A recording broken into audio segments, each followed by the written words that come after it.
Bonjour les amis, j'espère que vous allez bien. Je suis Ernest Yakuto pour ceux qui ne me connaissent pas. Je sais, ça fait un moment, on n'avait pas de mes nouvelles, mais je suis là, je me porte très bien. Je travaille en ce moment sur de très gros projets, ce qui me bouffe assez de temps. C'est l'une des raisons pour lesquelles je suis de moins en moins présent, je fais de moins en moins de vidéos. Mais aujourd'hui, c'est une vidéo qui était improvisée, hein. Je n'ai pas eu le temps de préparer. Et je me suis souvenu de quelque chose qui s'est passé et j'ai décidé d'en parler parce que c'est très grave, c'est très sérieux. C'est la raison pour laquelle je vous dirais de vous connecter massivement, d'inviter le plus grand nombre de personnes, de partager dans vos réseaux, de partager auprès de vos amis. Parce que ce que je dirais dans cette vidéo est c'est quelque chose d'excessivement grave, d'extrêmement grave même. Donc, tel que je le disais, la vidéo n'a pas été préparée. Donc, pardonnez toutes les lacunes qu'ils peuvent avoir. C'est une histoire vraie et une histoire malheureuse, une triste histoire pour notre continent qui me pousse à en parler parce que ne pas le faire, c'est être complice.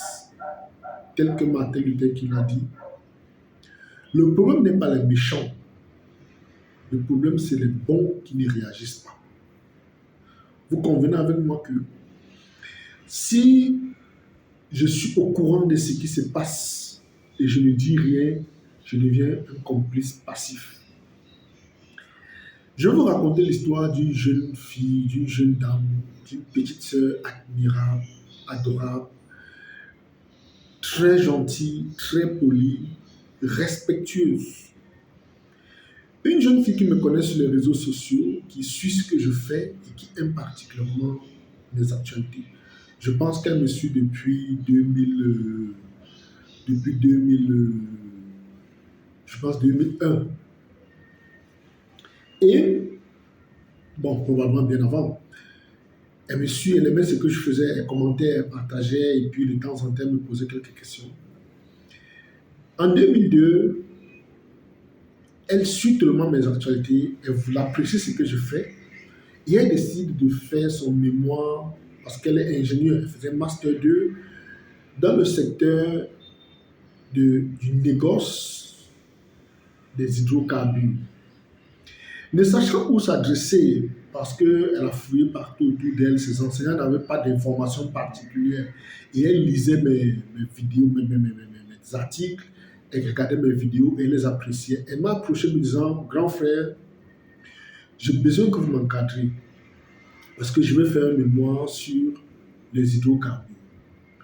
Et elle devait parler des matières premières, bien évidemment. Dans son mémoire, elle voulait soulever une problématique qui devait apporter une très grosse solution dans ce domaine.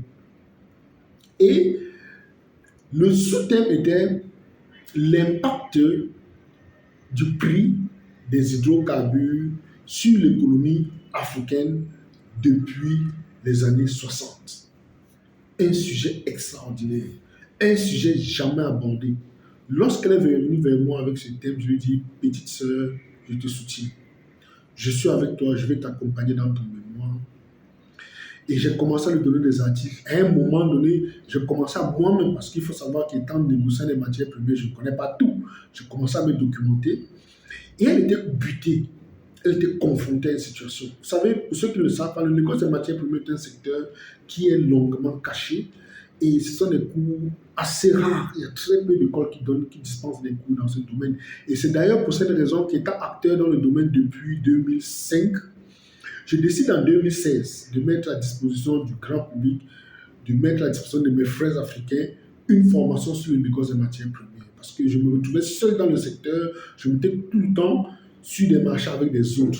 Et je me suis dit non, ça ne peut pas continuer de la sorte.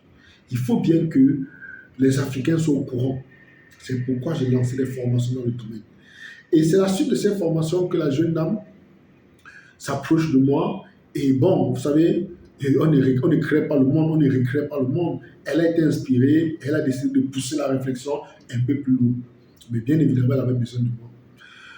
J'ai fait de mon mieux, je lui donnais des thèmes, j'ai rédigé des articles, j'ai fait des propositions, j'ai fait plein de choses dans ce sens pour l'aider. Mais figurez-vous que la jeune dame a été recalée. Son sujet a été recalé. Son directeur de mémoire lui a fait la proposition de changer de thème. Et vous imaginez pourquoi? Tout simplement parce que ces enseignants n'avaient aucune connaissance du négoce des matières premières. Elle, une ingénieure, donc elle avait en face d'elle des docteurs qui n'avaient aucune connaissance du négoce des matières premières, essentiellement des hydrocarbures. N'oublions pas que chaque matin, ces gens mettent le carburant dans leur véhicule pour se déplacer, hein, mais ils n'avaient aucune expérience, aucune idée. On peut comprendre qu'ils n'ont pas d'expérience, mais il faut s'approcher des anciens. Il y a des professionnels. La jeune dame a pratiquement bataillé avec le corps professoral et à la fin, on lui a dit carrément que si elle n'arrête pas, si elle ne change pas de sujet, elle risque de ne pas soutenir. On ne retiendra pas son dossier. Parce que vous comprenez derrière que les encadreurs sont bleus. Ils ne s'y connaissent absolument pas et ils refusent de faire la recherche. Et maintenant, qu'est-ce qu'on a proposé à la jeune dame? On lui a proposé de faire un thème sur les citernes. Je veux lire le résumé. Elle dit on lui a demandé de faire un thème sur d'apporter des solutions pour résoudre les problèmes dans les citernes de carburant. Et elle, des citernes, en fait, pas forcément les carburants, dans les citernes. Et elle devait chercher un ingénieur pour l'accompagner dans le domaine. Vous pouvez imaginer la tristesse de la jeune fille. Vous pouvez imaginer ma désolation. Et derrière, qu'est-ce que son encadreur lui dit? Que fais plutôt le domaine, il faut plutôt soutenir ton mémoire sur le domaine de l'art des citernes, mais tu auras plus de temps pour faire ta thèse en doctorat sur le domaine du négoce des matières premières. J'ai rigolé, mais attends, qui leur a dit qu'elle va continuer? Est-ce qu'elle aura les moyens pour continuer? C'est ce qu'il dit quand même en fait, que non, il faut prendre le temps, ça va te permettre de prendre plus de temps pour faire des recherches. Mais je me demande, est-ce qu'il n'était pas mieux pour elle de faire déjà une recherche en ingénierie dans son mémoire et peut-être en master, qu'est-ce qu'il dit? Peut-être si elle arrive au doctorat, qu'elle améliore la recherche. On casse carrément la jeune fille. On lui dit, va chercher des solutions dans des cités. Les amis, est-ce que ce n'est pas grave ceci? C'est terrible en fait.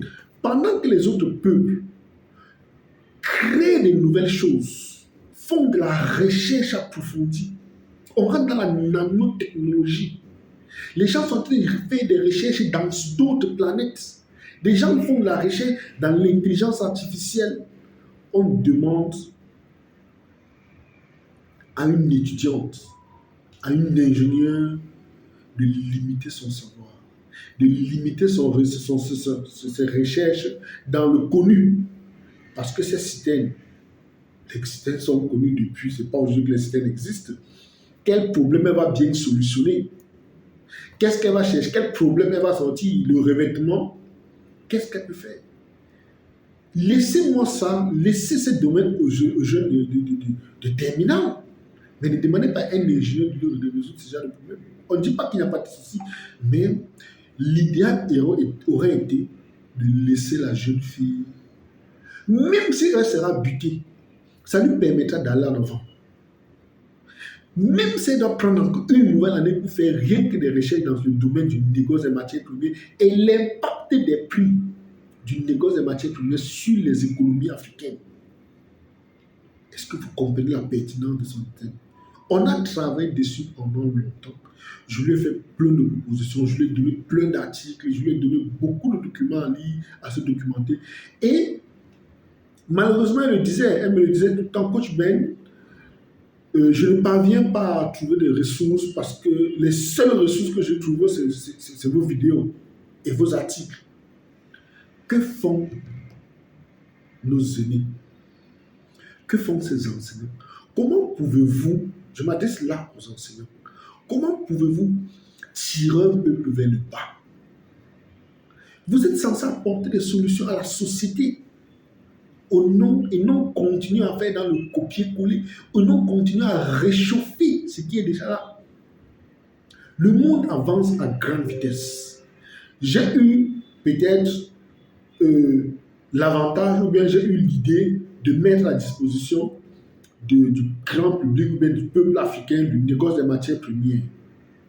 Mais aujourd'hui, on a des jeunes qui veulent faire mieux pour créer tous les moyens possibles, pour créer toutes les situations possibles pour empêcher cette jeune d'évoluer, qu'elle reste dans ce cercle, qu'elle reste médiocre. Jusqu'à quand allons-nous continuer à promouvoir la médiocrité? Jusqu'à quand? Je m'adresse à mes frères, mes aînés, à nos enseignants.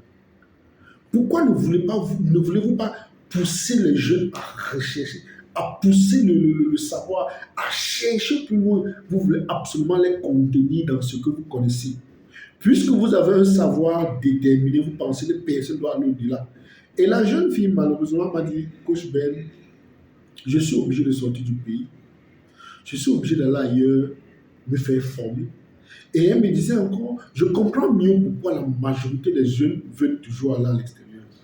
Parce que en restant sur place, on fait exactement du sur place. On fait dans le réchauffé. On fait du déjà vu, déjà fait. On ne crée pas, on n'invente pas, on n'innove pas. Chers frères, chers enseignants, changez cette façon de faire. Changez cette façon de faire. Quel Cameroun ou bien quel avenir voulons-nous, quelle jeunesse voulons-nous laisser à notre progéniture? Si nous les empêchons de chercher, si nous les empêchons de pousser la recherche, ils sont jeunes, ils ont encore cette matière grise, ils ont le temps de pousser la recherche, ils ont le temps de commettre des erreurs, mais on vous dit non. Ne faites pas les recherches dans le négoce des matières premières. Ne nous sortez pas des solutions sur l'impact du prix des hydrocarbures sur nos économies.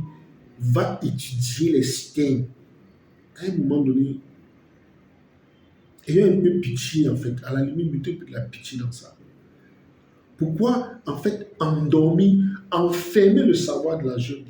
Pourquoi on veut absolument enfermer le savoir? On veut toujours nous accaparer l'intelligence des gens, les maintenir dans un cercle fermé, tout simplement parce qu'on veut les manipuler. À un moment donné, arrêtons ça. Les autres peuples nous regardent. Et nos enfants sont en concurrence avec les autres. Tel qu'on dit, lorsqu'ils seront au carrefour du donner et du recevoir, qu'est-ce que nous en proposerons? Qu'est-ce que les étudiants camerounais, pour le citer, proposeront? Ils proposeront quoi? Ils vont à une compétition internationale où on fait des recherches, elle vient proposer les solutions sur les systèmes, pendant que les gens sont en train de proposer l'intelligence artificielle. Elle vient avec un thème bien fait. Elle est prête à aller jusqu'au bout. Donnez-lui même 2 années. Mais qu'elle prenne le temps de bien travailler. Mais comme nous, on veut plutôt le nom, que bon, cette année, on a eu 200 ingénieurs qui sont sortis avec mention très bien. Quelle mention très bien même? Ils ont soutenu avec mention, tout était très bien. On veut la foule, mais on ne veut pas la qualité. On veut juste la masse. C'est très grave. C'est très grave. Je vous demande de revoir ces manières. Parce que nous avons un continent, nous sommes en compétition, nos enfants sont en compétition avec les enfants des autres. Si nous ne les poussons pas à bout, nous ne les poussons pas au bout de la réflexion, ils seront très mal partis. Parce qu'ils seront tout le temps en arrière. Ils seront tout le temps en retard. C'est pour cette raison que j'ai décidé de faire cette courte capsule. La jeune fille n'est même pas au courant, je n'ai pas voulu citer son nom parce que, connaissant mon pays, si je cite son nom, je me rappelle des années, je pense 90 par là, on connaît ce qui s'est passé dans nos universités. Tout simplement parce que certains étudiants réclamaient certains droits, leur carrière, leur vie ont été foutues en l'air. Je n'ai pas voulu citer le nom de la jeune fille pour la protéger, parce qu'on se connaît. On connaît le niveau de répression qui existe dans notre pays. Mais revoyez cette manière. Il faut la revoir. Nous avons beaucoup de choses à faire. Et il faut laisser un continent avec des jeunes qui ont la capacité. Laissons les jeunes s'exprimer. Donnons-leur la possibilité de faire des erreurs. Parce que s'ils ne font pas des erreurs, comment ils vont savoir qu'ils sont en train de faire le faux? Comme ils se trouvent, laissons-leur la possibilité de se tromper. Permettons-leur de se tromper. Donnons-leur cette capacité.